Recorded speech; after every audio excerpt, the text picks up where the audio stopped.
Olá, meu irmão, minha irmã. É uma alegria estarmos nesta noite, então, em unidade, reunidos para mais uma formação. Quero acolher você, da Arquidiocese de Florianópolis, e também das demais dioceses do Regional Sul 4, que se unem também a nós nesta noite de formação. Estamos já, desde julho, num processo de formação, atendendo ao apelo do nosso querido Papa Francisco, que pede que este ano seja o ano de estudo das 4 constituições. Nós, entretanto, estamos estendendo um pouquinho mais. A cada semestre, iremos estudar uma das 4 constituições. Estamos iniciando com a Dei Verbum, né? Este será o terceiro encontro da Dei Verbum. O ano que vem, então, Sacrosanto Concilium, Lumen Gentium, e depois início, no primeiro semestre de 2025, a Gaudium et Spes. E assim, então, estaremos revisitando essas 4 constituições tão importantes para a nossa vida eclesial, para a nossa vida comunitária. Está nos orientando nessa formação o Padre Ciro Manuel de Oliveira, o qual já saudamos desde já, e também está nos assessorando hoje, então, na comunicação, a Fabíola, a quem também queremos, então, agradecer. Eu convido, então, para iniciarmos com a oração, hoje, dia dos Santos Anjos da Guarda. Nós queremos, então, invocá-los e também queremos, na sequência, rezar a oração do Sínodo, pedindo também pelo Sínodo que inicia no próximo dia 4 de outubro. Em nome do Pai, do Filho e do Espírito Santo. Amém. Santo anjo do Senhor, meu zeloso guardador, se a ti me confiou a piedade divina, sempre me rege, me guarde, governe, ilumine. Amém. E peço àqueles que estão nos acompanhando que possam, então, rezar no coração a oração do Sínodo, acompanhando-a, então.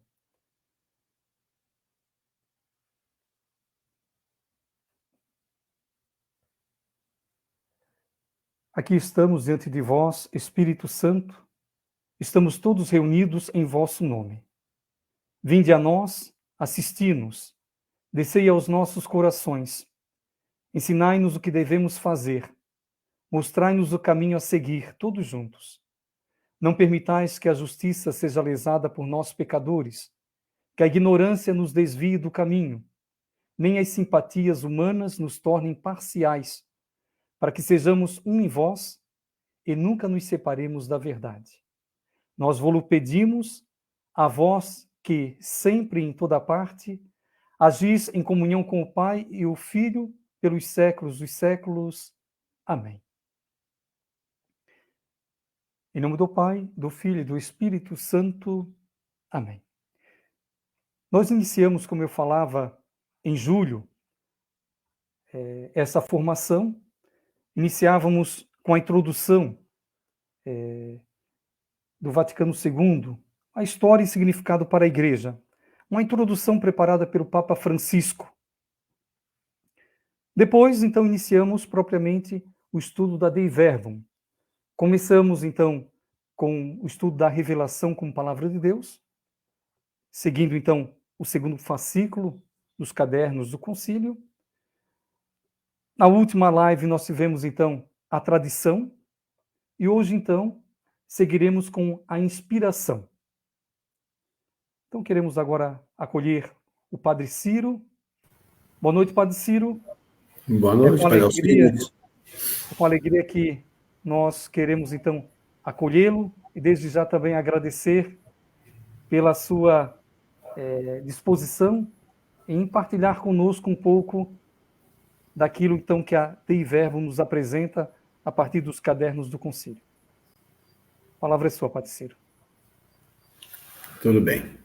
Eu quero saudar a todos os meus irmãos, minhas irmãs, os que estão conectados conosco nesta noite, neste assunto sobre a inspiração que a Dei Verbum traz de um modo bastante novo, bastante atual e é importante para cada um de nós.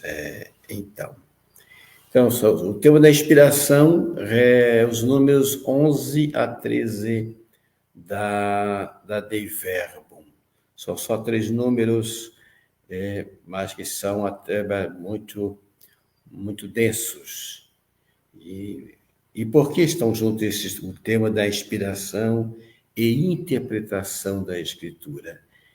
Na época, Forte atingiu muito o alcance dessa realidade, mas se colocou junto.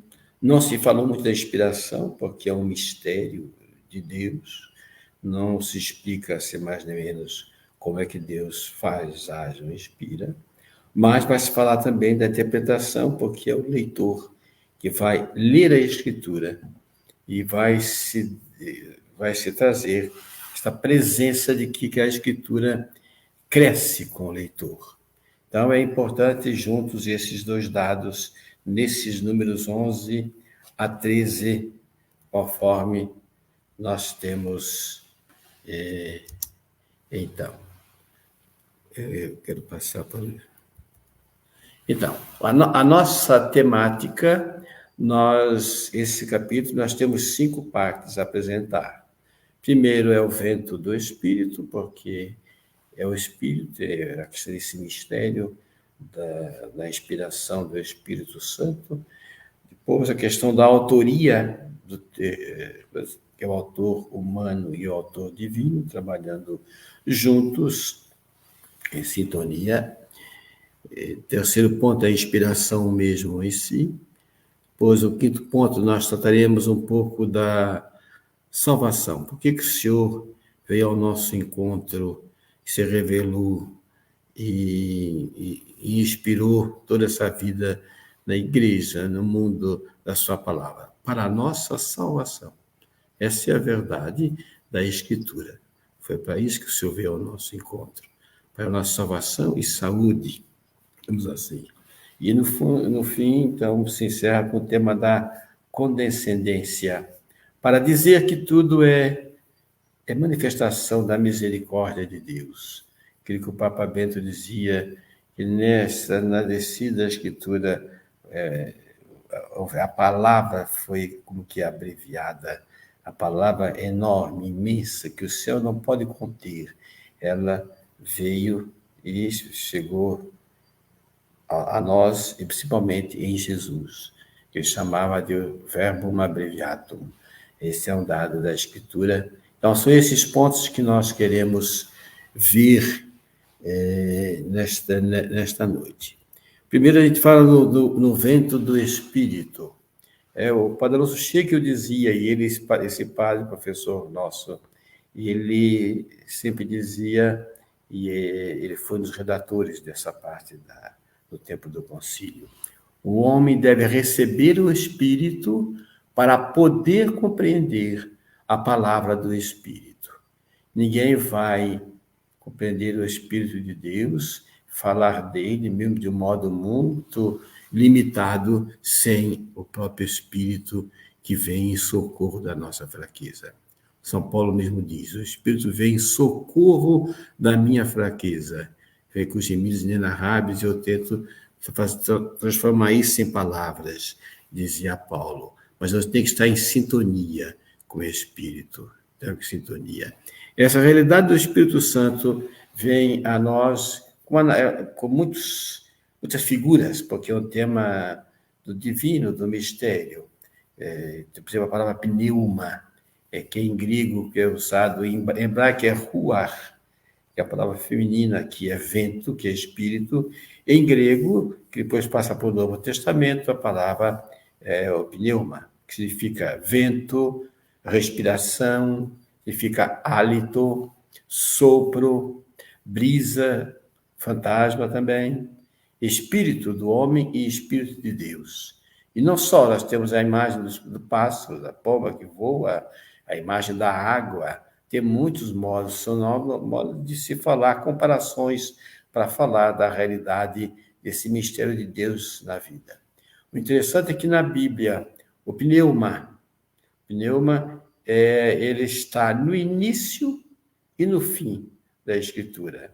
No início, em Gênesis 1:2, quando diz que o Espírito pairava sobre as águas, sobre o abismo, sobre o caos. E o Espírito paira. É um verbo, como se estivesse quase como que chocando aquela realidade, e daquele caos vai sair o cosmos, a ordem, vai sair o mundo. É o Espírito Criador de Deus. Esse é o pneuma que está ali, de Gênesis capítulo 1. E no final do Apocalipse, no capítulo 22, 17, bem no fim, diz, para encerrar toda esta obra de Deus, essa história da salvação, que a esposa e o Espírito dizem, vem. Quem vai ver quem? O esposo. O Senhor que vem para coroar sua obra para as núpcias eternas, finais da história. Vem. Quem convida, quem diz, é o pneuma, é o Espírito junto com a esposa, que é a igreja. Então, essa realidade percorre toda a Bíblia. O Espírito, claro, ele está presente, porque é ele que faz essa obra continuar, está em cada autor sagrado, em cada herói sagrado, em cada guia, em cada líder, em cada profeta, em cada apóstolo. E está de modo pleno em Jesus. Esse Espírito percorre toda a palavra de Deus. Sem ele, claro, não pode haver a palavra. Deus é que fala de Deus. Deus é que nos coloca de modo muito humilde, em pequenos sinais, modo simples, mas é assim que ele vai se revelando a cada um de nós, este Espírito. Então, se diz que como numa viagem, o Espírito é o vento que sopra as velas da barca, que é a igreja. Se faltar vento, a barca não vai navegar, não vai atravessar os mares difíceis. É preciso enfinar as velas para que esta barca possa seguir o seu caminho, fazer a sua estrada. Essa é uma verdade que nós sabemos. É o Espírito que sopra de vento, as velas, nas procelas, nas tempestades, ele está ali presente. Claro que para nós, a nossa realidade brasileira, nós chamamos, por exemplo, as rodas de um carro de pneu. É muito interessante. Outras línguas não trazem, mas nós trazemos e dizemos encher o pneu. Eu posso ter um carro muito belo, muito bonito, muito moderno, mas se os seus pneus estiverem esvaziados do vento, do ar, não anda. Ele precisa, para rodar na estrada, nos caminhos, nós precisamos que os pneus da nossa viatura, nossa igreja, estejam realmente cheios, é necessário. É o pneu. Então, dá para a gente entender bem. Ele não aparece muito, ele está como escondido dentro daquela realidade, mas é fundamental também para que a gente possa andar, correr e percorrer as estradas do mundo. Como diz Atos dos Apóstolos, a palavra de Deus corria, se desenvolvia, ia, porque havia essa presença, essas rodas do Espírito que faz tudo isso girar e ir em frente. E também, me lembro que na minha terra, quando eu era pequeno, nós, no Natal, a gente ganhava uma bola de pneu, naquele tempo não era bola de borracha, gente pobre, lembro tão bem, coisas duras, cheia de ar. E o nome das nossas bolas para brincar se chamava de pneu. Quando esvaziava, arrebentava, acabou a brincadeira. Acabou o jogo, porque o pneu tinha faltado com ar, era necessário. Então, esse é o vento do Espírito, esse mistério. Se fala com analogia, mas é necessário para que haja uma leitura que seja apropriada, que seja plena, que seja realmente de conversão em nossa vida, que vá mudando, vai mexendo conosco. Então, se diz que tem leitura e leitura. Muita gente lê a Bíblia, mas lê de um modo que não vai dar frutos. Não dá frutos, gera... que a Bíblia é um texto muito forte, muito presente, e gera tantas coisas. Também gera, às vezes, leituras mal feitas, levam divisões, levam a incompreensões. Mas tem leitura e leitura. Nós somos chamados a fazer a leitura no Espírito. O mesmo Espírito que formou, pede que a gente tenha o mesmo Espírito como leitor. Nós estamos unidos a esse suco de uma tradição enorme que trazemos na história. E por isso o fiel é sempre chamado a distinguir entre letra e espírito. São Paulo distingue, há muitos que são letra morta, são como que corpos sem alma, sem espírito, viram cadáver. Há muita leitura que não leva a nada, é como dissecar um cadáver, explicar uma coisa que não gera vida. Nós somos chamados a ler no Espírito do Senhor. E o Espírito é essa alma que dá vida ao texto e cria vida, e cria comunidades, e cria relações, e cria uma história. Sempre foi assim a palavra de Deus.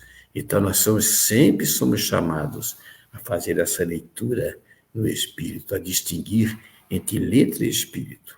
Nós não lidamos com o cadáver que vai ser dissecado, explicado. Não, nós lidamos com o corpo vivo, que é a própria Escritura, que a igreja que é o Senhor em nossa vida. Então, claro que quando se fala em inspiração, a inspiração é a inspiração de quem? De um autor.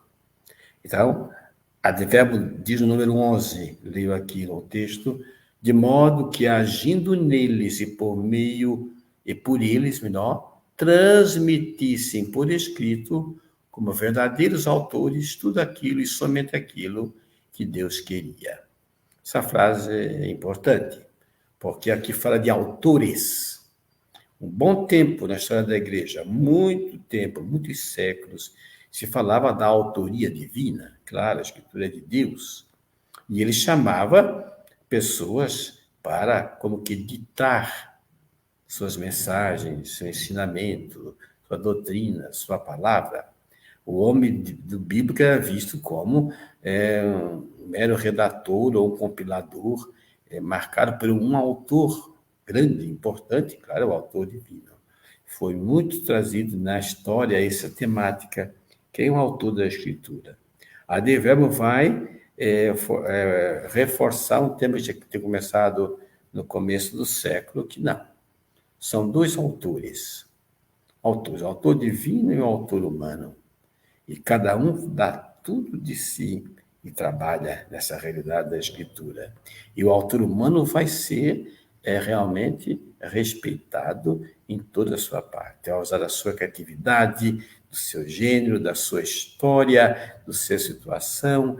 Nós temos não meros redatores, são escritores que usam tudo o que tem de possível para que a revelação de Deus, a palavra de Deus, passe sempre adiante. Então, a autoria do livro, essa autoria, o humano e divino trabalhando em simbiose juntos. Como é que se dá todo esse dado? Claro, nós trabalhamos com uma coisa muito misteriosa, se imagina, mas depois veremos como é que se dá a inspiração ainda neste caso, como se vai explicar um pouco. Claro, se Deus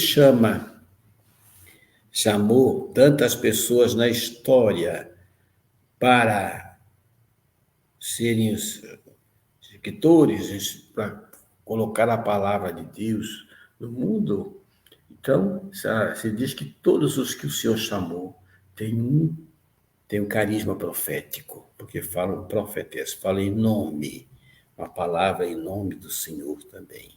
Todos têm um carinho profético. E São Pedro, na segunda carta, diz: nenhuma profecia da Escritura é de interpretação particular, visto que jamais uma profecia foi proferida por vontade humana. Deus quis que a sua palavra, que a sua relação, que o seu amor fosse manifestado ao mundo. Ao contrário, foi sob o impulso do Espírito Santo que alguns falaram da parte de Deus. Falaram. Então, claro, nós temos no Testamento, temos os apóstolos, temos profetas, temos tanta gente que falou em nome do Senhor e colocou isso por escrito. Esse carinho de profecia une todos os autores das páginas bíblicas e isso vai aparecer sempre mais. Mas tem uma coisa importante. Nós trabalhamos não só com o autor que fala. A 2 Timóteo 3,16 tem uma frase importante, que é a única que fala que a Escritura é inspirada.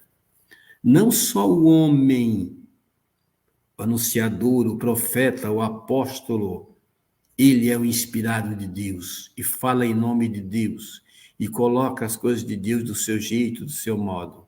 Mas, diz a carta de São Paulo, a Escritura inspirada por Deus é útil para ensinar, para arguir, para corrigir, para formar todo homem no campo de Deus. Esse que é um mistério, quer dizer, muito profundo. Como é que uma escritura eu vou chamar de inspirada?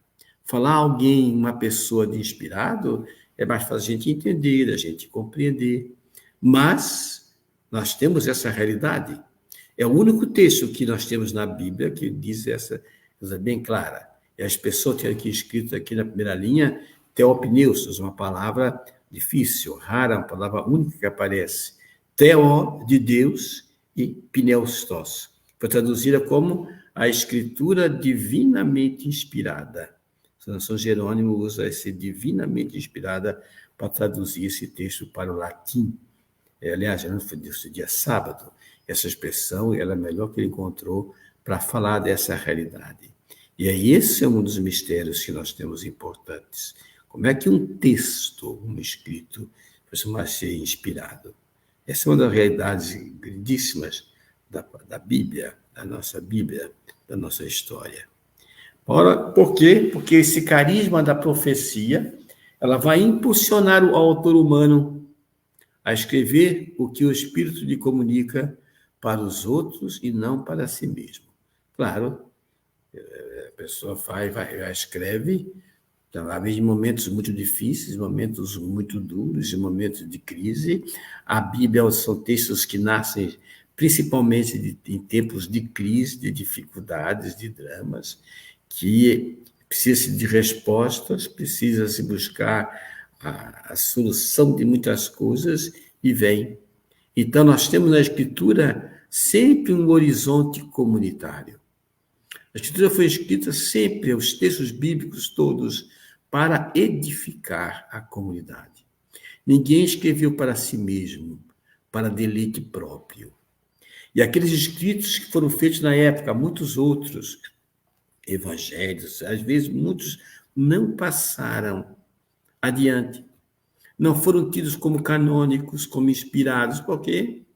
Porque não, se diz, não edificavam a comunidade, não construíam a comunidade. Entraram os textos todos que ajudaram as comunidades a se encontrar, a se rever, a caminhar com o Senhor, a superar seus problemas. Esse horizonte comunitário vai ser uma coisa importantíssima, porque é isso que vai levar à escolha dos textos na igreja, os textos canônicos. E por isso, sempre somos chamados a levar em conta a tradição viva da igreja e a analogia da fé. A tradição viva. Há toda uma tradição, não é uma coisa que, por mim próprio, uma coisa só por diletantismo meu, algo particular. Não. Há uma tradição, há uma história nessa vida e é colocada. E a analogia da fé, aquilo que constrói a fé comum de todos os fiéis. Então, nessa temática.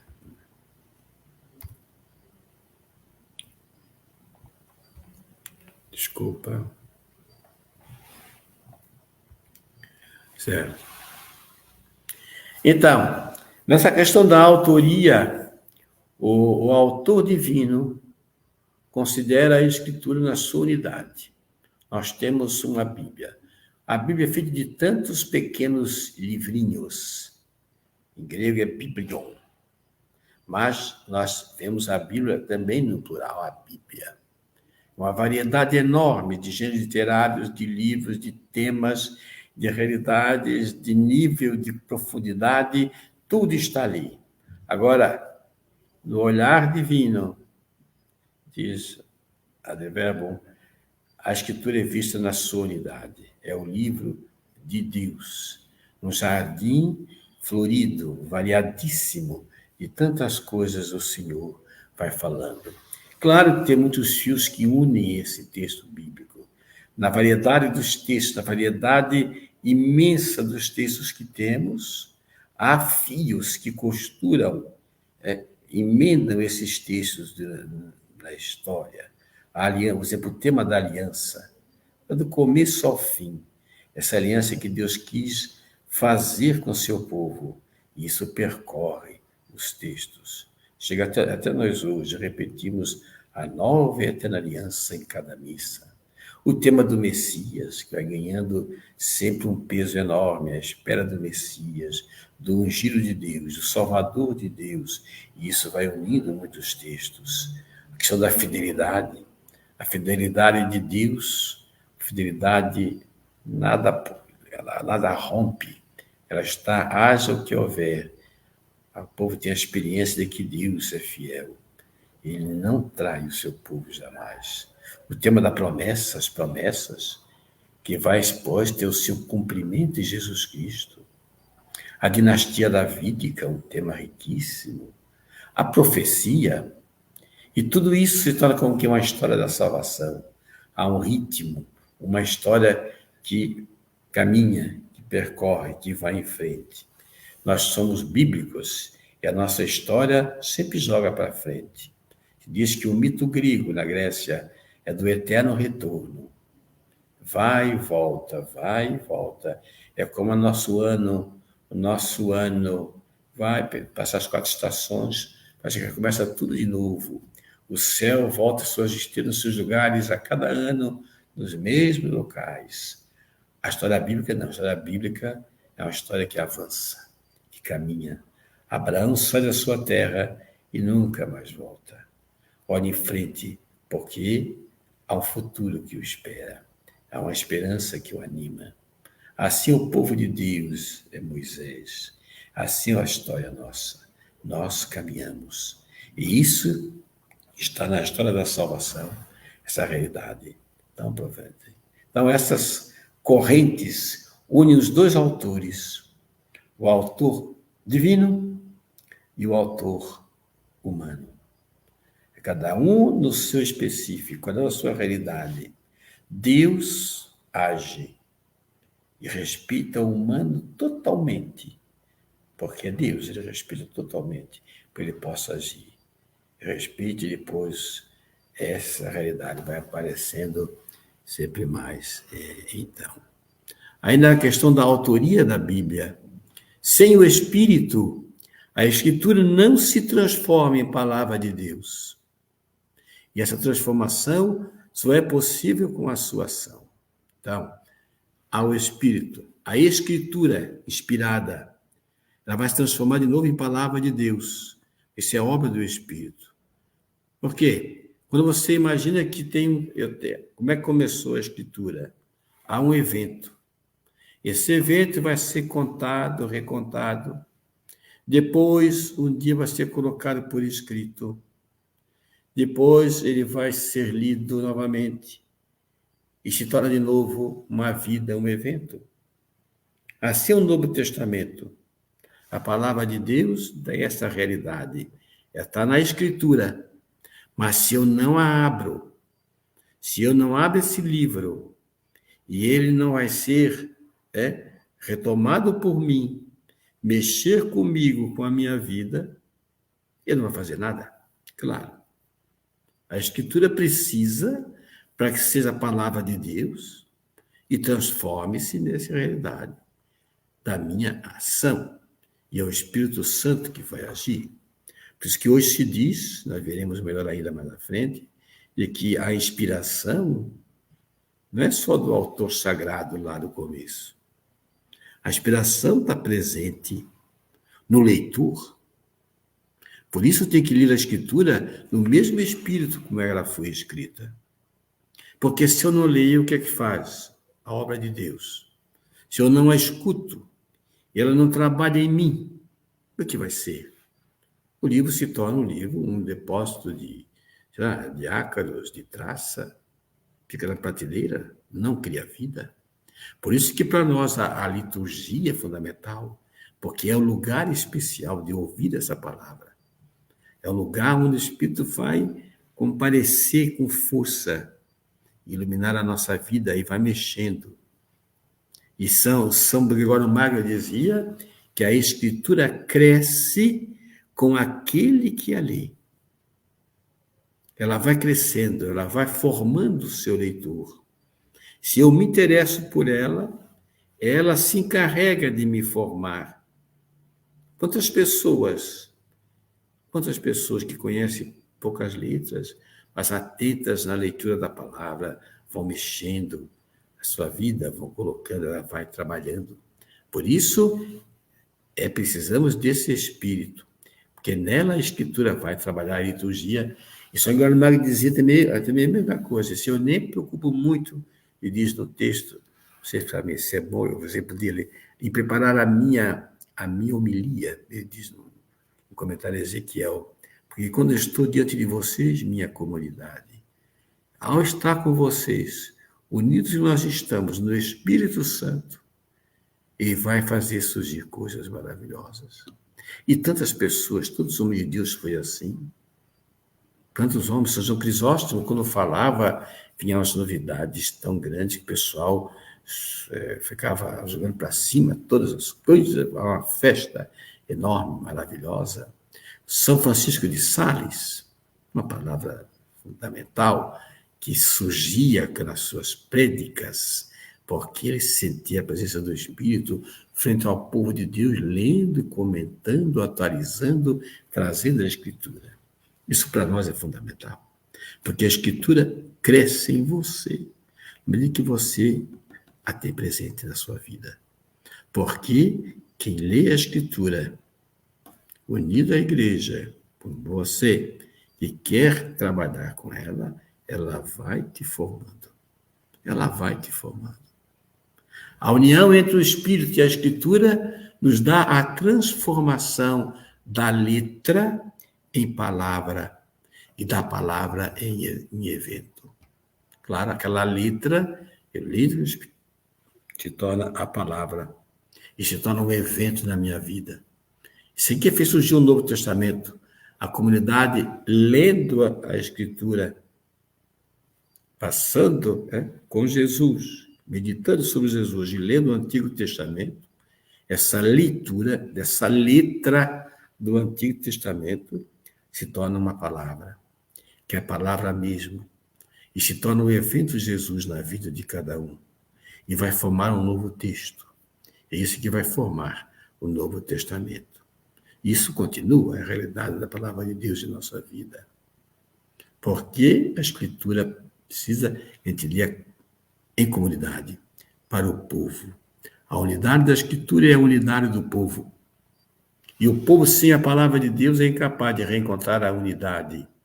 Já vi, nós temos tantas divisões, tantas picuinhas, tantas fraquezas, porque nós não estamos caminhando na unidade na nossa leitura da palavra desse Espírito. Então, tudo isso pede de nós atenção muito nesse ponto. Então, e aí passamos este ponto do autor, dos autores sagrados, autor divino e humano, e entra o tema da inspiração que a De Verbo traz. A De Verbo não é que fale muito na inspiração, porque ela logo entende que é um mistério, e ela possa explicar algo de Deus para depois falar.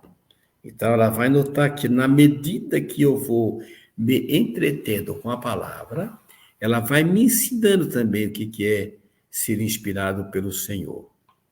Então, essa foi uma grande coisa. Então, é só um número sobre inspiração. Não traz, de verbo, não traz mais coisas sobre isso. Porque você fala do mistério de Deus, mas ela vai dizer que a Escritura deve ser lida e interpretada no mesmo espírito com a qual foi escrita. É claro. No mesmo espírito. Não para o espírito fora daquilo que Deus quer. Agora, a pergunta é, como se dá a inspiração das Escrituras? Sempre uma pergunta que fica no ar. Quais interlocutores ela envolve? E quando ela termina? Será que ela termina? Hoje, é certo que os autores dizem, não termina. Porque enquanto houver um leitor fiel da Escritura, a inspiração está presente. O Espírito de Deus é sempre atual. Percorre a história. Todos os momentos. Ele percorre a história. E vai trazendo. E nós somos chamados a essa leitura sempre, hoje. E a pergunta última diz, por que a Escritura sempre assume novos significados, apesar dos séculos que atravessa? Você lê um livro qualquer ali, o livro fica no passado.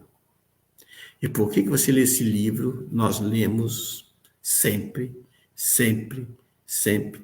Cadê a liturgia? A leitura particular é na catequese, e ele está sempre novo. Sempre mensagem nova. Sempre interpretação nova. Cada um lê. Por quê?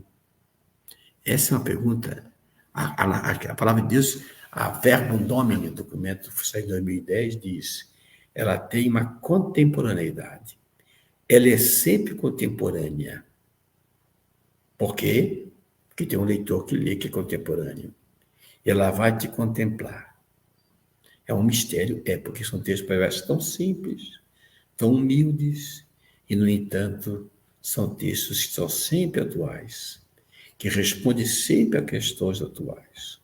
Um livro simples, qualquer que você lê, quantos sucessos, best-sellers, leituras que a gente lê, que é lindo, depois de 2, 3 anos, aquilo vai. Alguns tornam alguns clássicos, vale, na cultura de um pouco, mas a maioria vai. São esquecidos. Por quê? Porque eles não respondem a questões minhas quando eu leio mais tarde. Quando você lê um livro, você quer que ele te responda algumas perguntas no fundo. Aí você gosta de um livro porque diz, opa, esse livro gostei, me disse muita coisa boa, maravilhoso, respondeu algumas questões. Isso é uma coisa, às vezes para um é sim, outra vez é não, para outro, mas é a verdade essa. Por isso ela sempre assume novos significados, apesar dos séculos que atravessa. Por quê?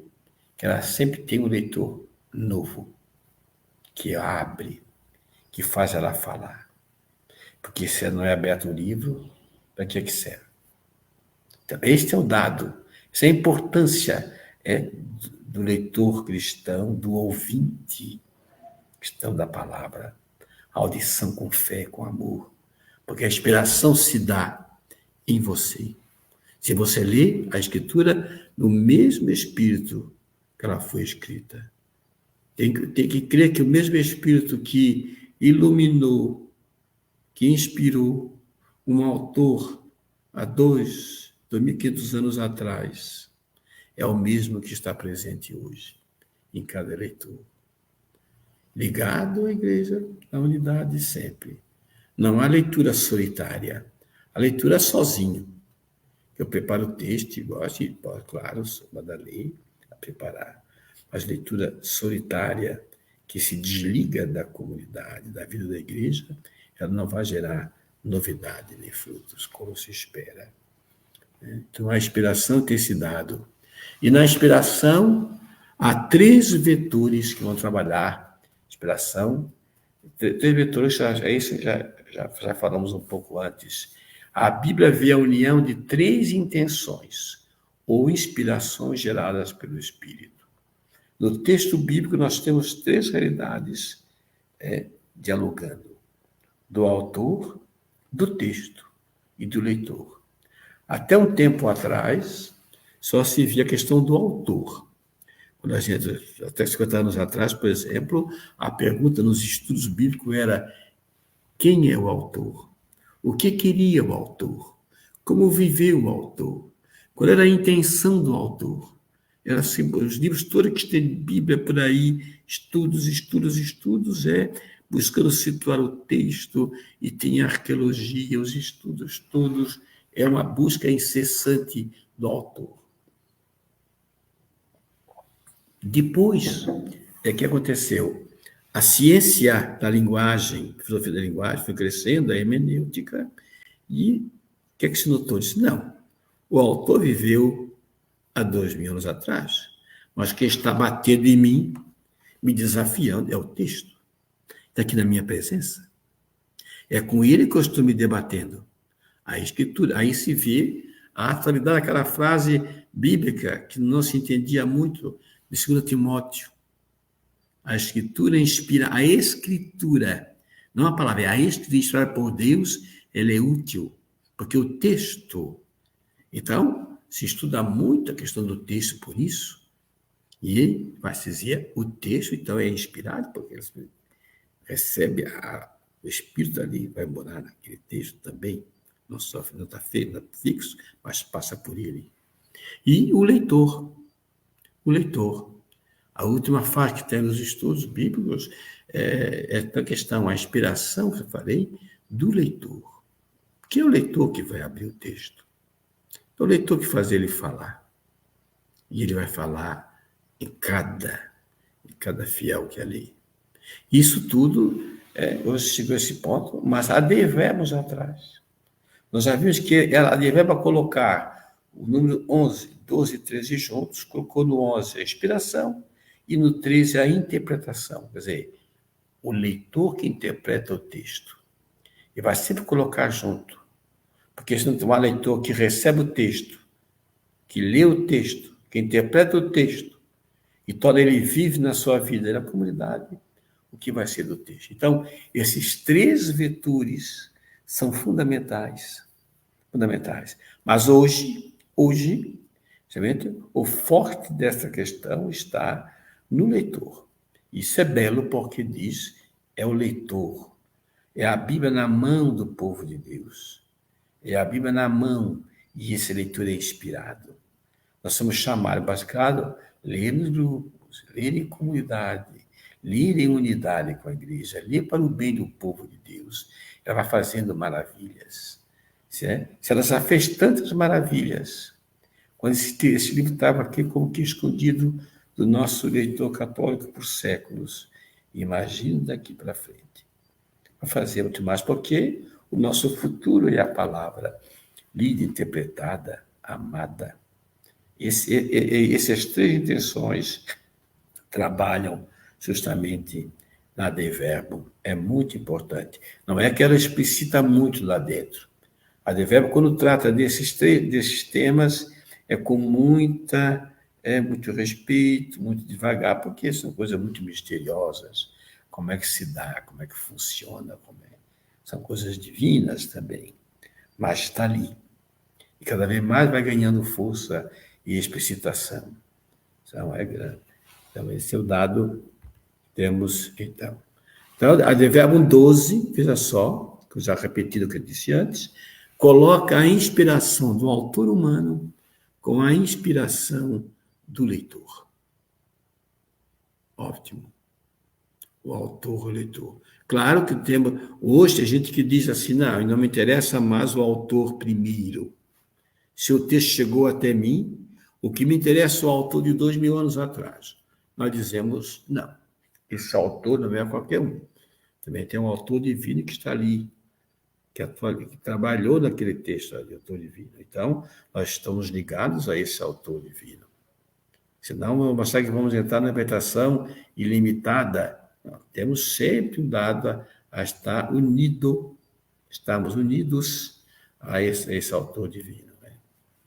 Para ser lida no mesmo espírito em que foi escrita, a Bíblia requer que a inspiração prossiga tanto para o autor humano como para o texto escrito, além de para cada leitor.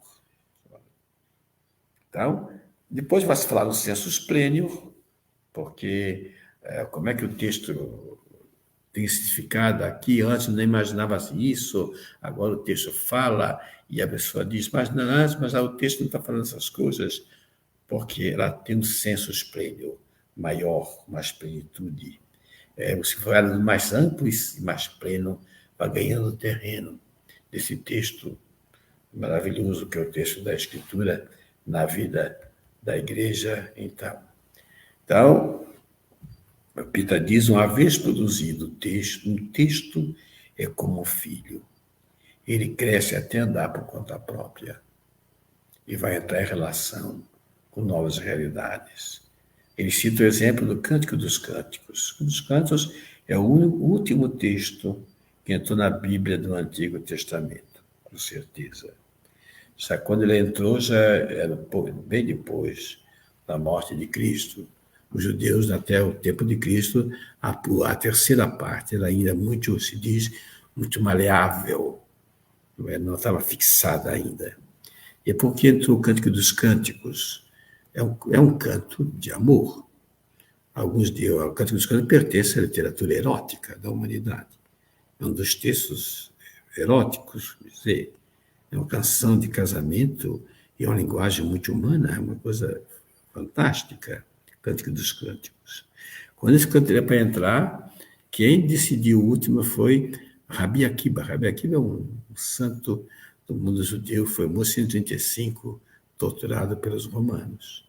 E foram falar com ele se esse texto devia entrar, não entrar, a discussão já vem de longo tempo, mais de séculos, e o pessoal queria fechar a questão da Bíblia, e diz, não, esse texto ele precisa entrar, que não há modo mais belo para falar do amor de Deus pela humanidade do que esse texto. Tão humano, tão sensual, tão nosso, tão de casamento, tão esponsal, e por isso tão divino. Então, o livro que começa como uma canção, de um casal muito humano, vai se tornar, na interpretação, um livro que vai falar do amor de Deus. Assim o texto cresce, é um exemplo, e assim todos os textos, isso é mais fácil. A questão sempre é da interpretação chamada ilimitada. Por quê? Porque o autor é divino.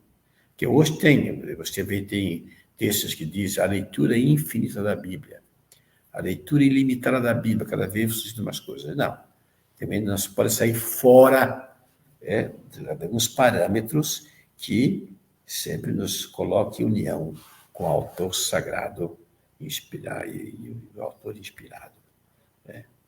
Outra coisa, então, é a inspiração do leitor. Não confundir inspiração com revelação.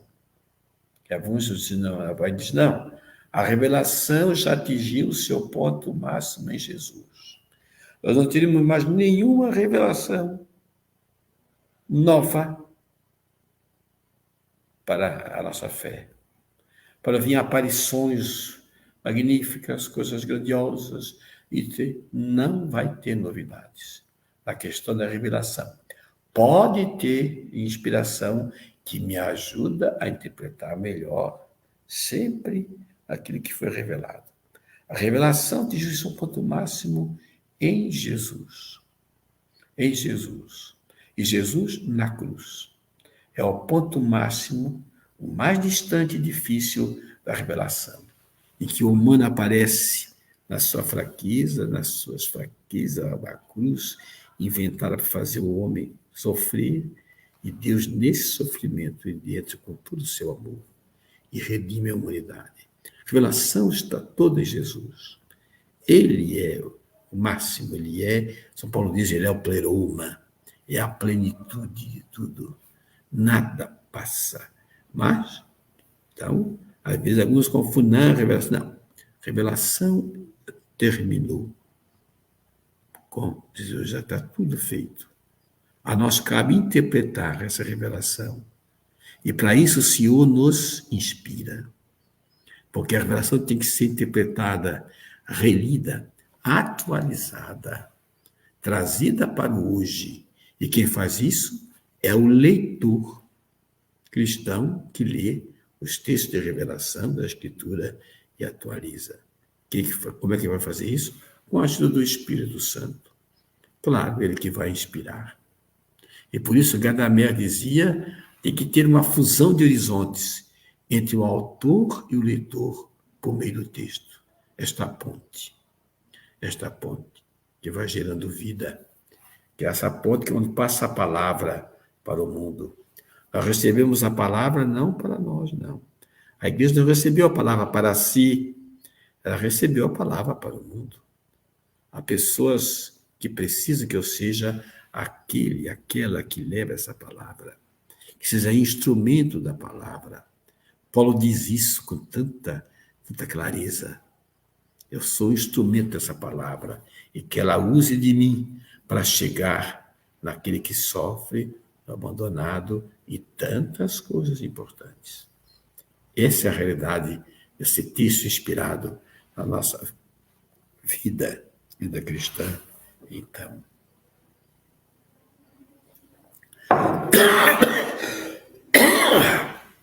desculpa, eu estou aqui com...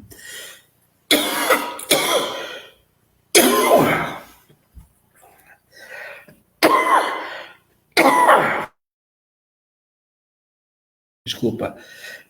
Se der para chegar ao fim, tudo bem, senão... Ai.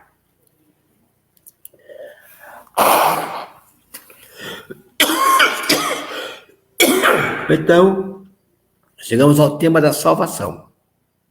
Tudo isso o Senhor nos deu, nos inspirou, para que cheguemos à verdade da Sagrada Escritura. É um tema importante, por quê? Porque até pouco tempo se falava da inerrância, quer dizer, a Escritura não pode ser, Deus é verdade. A palavra de Deus é verdade. A palavra é do Deus verdadeiro. Por que a Bíblia tem tanto erro? Porque se tem ser inspirado por Deus, porque tem erros tão todos lá dentro, coisas estranhas. Isso para os inimigos da fé é um prato cheio. Inerrância, então, a igreja muito tempo ficou nessa questão de defender. Como vou defender a Deus, e que é chamado de mentiroso, de falso, porque só diz tolice. A Bíblia tem tanta história maluca que não há quem entenda. Ninguém se diz que ninguém pode estudar a geografia de Israel com essa aula de geografia de Marcos. De Marcos é doido, as viagens de Jesus é uma coisa maluca. E assim vai. Ou Josué que diz, mandou dizer, sol, pare. Não, o sol já está parado, é a terra que gira. Então, meu Deus, não sabia nada de astronomia, o Josué, como é que fica? Inerrância. É um tema presentíssimo. Né? Esse vai ser um dos grandes temas da Dei Verbo. Ela vai dizer, nossa questão não é combater o erro, defender do erro. Nossa questão é apresentar a verdade. E Deus, para apresentar a sua verdade, para a nossa salvação, quis colocar nessas escrituras toda a sua palavra. Usando o quê? Usando os homens da sua época, do que eles sabiam,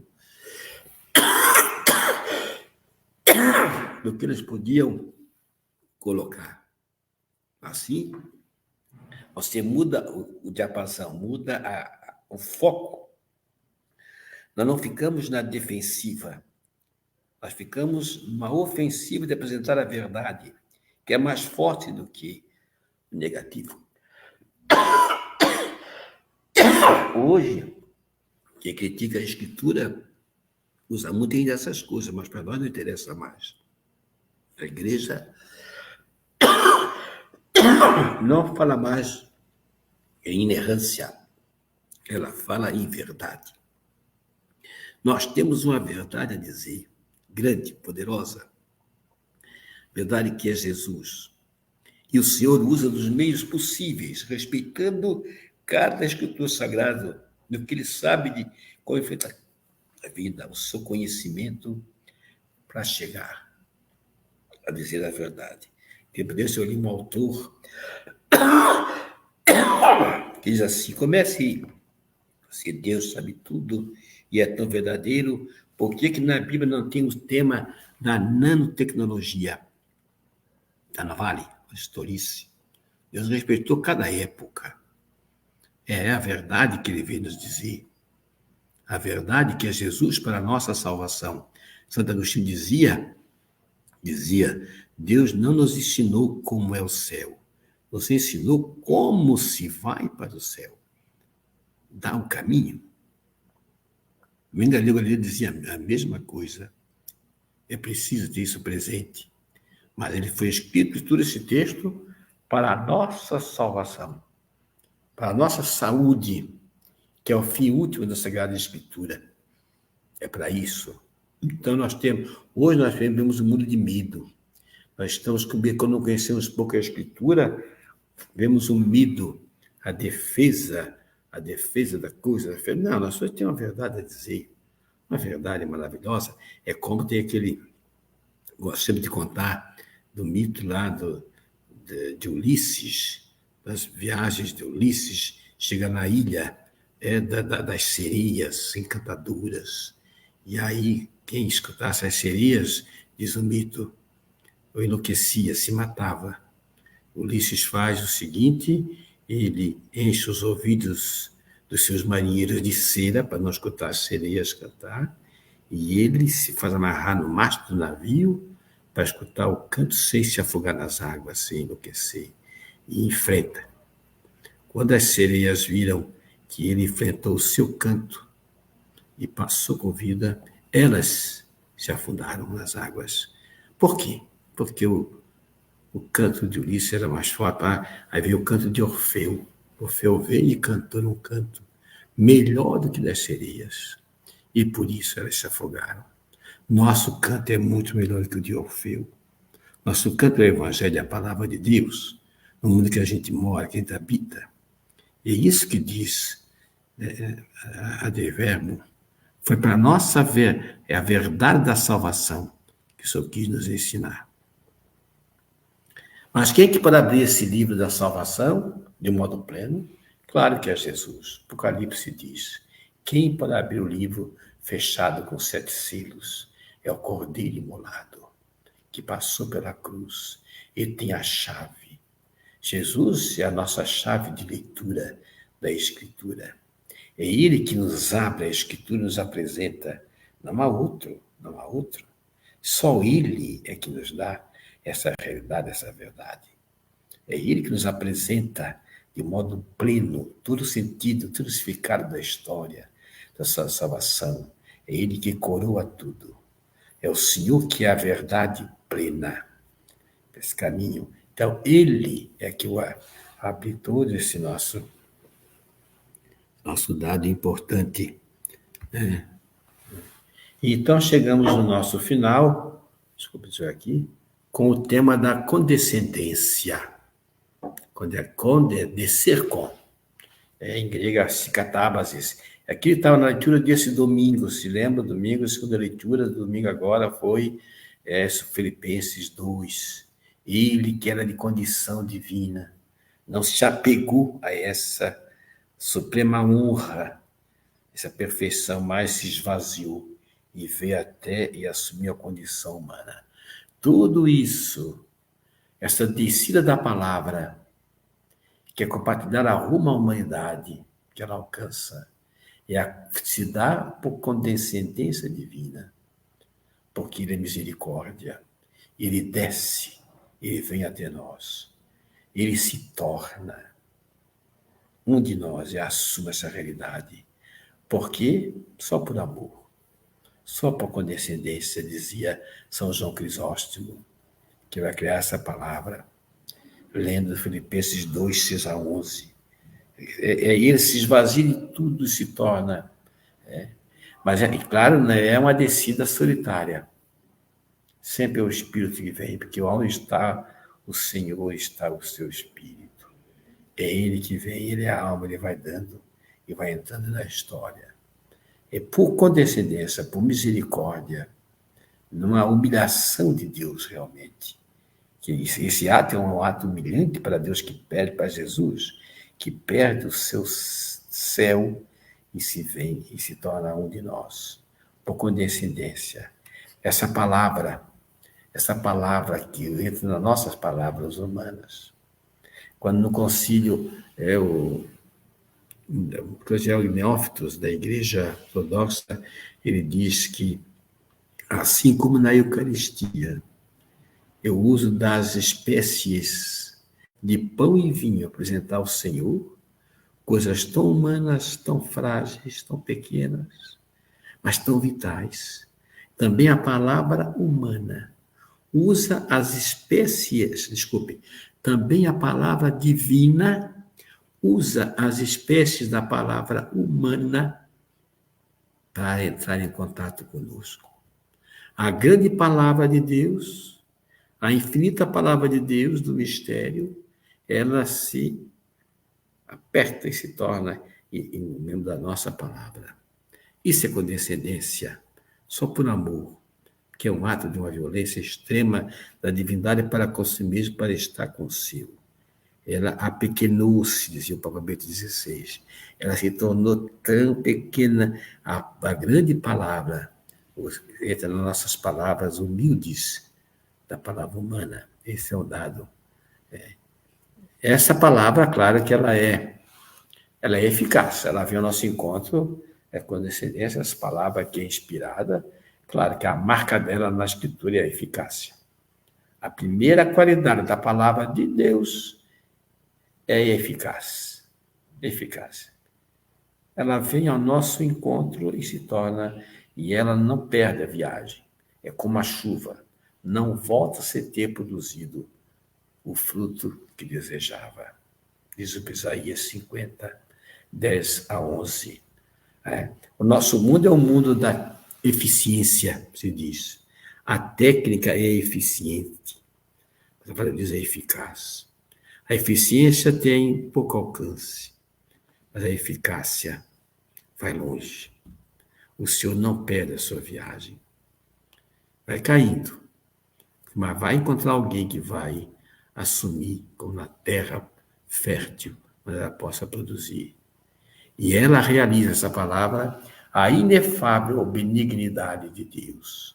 São Paulo diz, na carta Tito revelou-se a inefável benignidade do nosso Deus, nessa criança tão frágil. Então, e depois temos a fascinante condescendência de Jesus. E então a cruz de Cristo é a revelação máxima da palavra de Deus. É na cruz, no silêncio da cruz, que a palavra se torna mais forte, mais eficaz, mais salvadora, mais anunciadora de um Deus único, louco de amor pela humanidade, por cada filho seu, cada filha. É o nosso Deus que vem ao nosso encontro. É ali, na cruz dos perdidos, dos deserdados, na cruz mais difícil que o Verbo se revela de um modo tão pleno, numa fala tão iluminante. Assim, Advérbio 13 diz: as palavras de Deus, expressas em linguagem humana, assumiram a semelhança do discurso dos homens, da mesma forma como outrora o Verbo do Eterno Pai, tendo assumido a fraqueza da carne humana, fez-se semelhante aos homens. Fez-se semelhante, assumiu a nossa carne. João coloca no Evangelho de João, ele armou a sua tenda entre nós. E armar a tenda é uma coisa de peregrino, de povo nômade, vai caminhando, armando a sua tenda no meio dos homens, encontro das pessoas lá onde estiverem. A palavra veio para os últimos, não veio para palácios. É como diz assim, Marcos escreveu seu evangelho não para especialistas, escreveu para o povo de Deus. E quem é que vai levar essa palavra?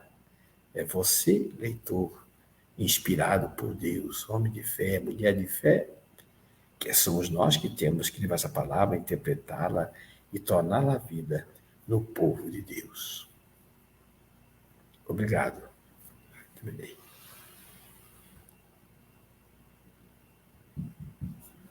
Estava olhando aqui nos comentários, o pessoal agradecendo muito, né, a sua exposição. Mas quem sabe, não tem nada assim de perguntas ali, Padre Ciro. Mas eu vou tirar alguma coisa aqui do texto, lá da página 42, né? Diz assim, queria que o senhor comentasse um pouquinho, penso que isso é importante também para todos que estão nos acompanhando. Se não for interiorizada, a Escritura nunca se torna a palavra de Deus. Não se transforma em confissão de fé e não traz nem salvação, nem saúde. Porque um leitor a interioriza, a recebe. Se eu não fazer esse esforço de recebimento, a palavra não vai funcionar. Isso no mundo judeu chama de Kabbalah. Quer dizer recebimento. Ou eu recebo essa palavra e quando eu a recebo, ela trabalha em mim, ou não vai fazer nada. É preciso que ela seja interiorizada na minha vida, entre no mais íntimo, como diz a carta aos Hebreus. A palavra de Deus é como uma espada de 2 gumes, que vai penetrar no teu íntimo e vai te abrir e revelar quem tu és. Vai mostrar todo o seu interior, vai chegar até os últimos níveis, as últimas ligações todas. Isso a palavra faz. E quando ela faz isso, ela se torna vida e vai chegar. A palavra de Deus chega através do irmão quando ela passa por mim. É preciso que eu a rumine. Então, você falou de comunicação, importante termos esse meio de comunicação, de passar. Mas o que evangeliza mesmo é a palavra que se tornou vida em mim. Às vezes você ser querido, uma palavra, um exemplo, um testemunho de alguém que vive a palavra, faz maravilhas, mexe. Quem é que você não foi mexido por um testemunho, por exemplo, uma pessoa que basta dizer uma palavra? Por quê? Porque a palavra foi utilizada ou foi ruminada. E ao ser ruminada, ela trabalhou dentro de mim.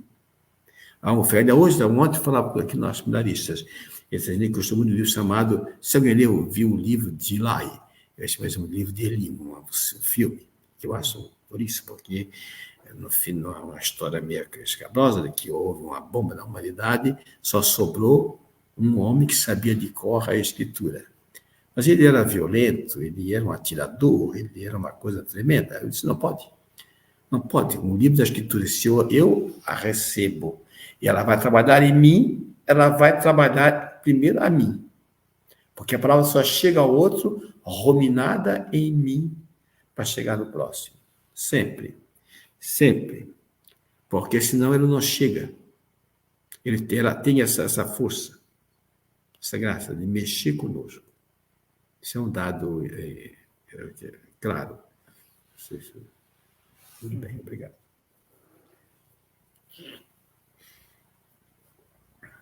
Nós não temos mais nenhum comentário aqui, Padre Ciro. Então nós queremos Tudo bem, ótimo. Melhor. agradecer o Senhor, né?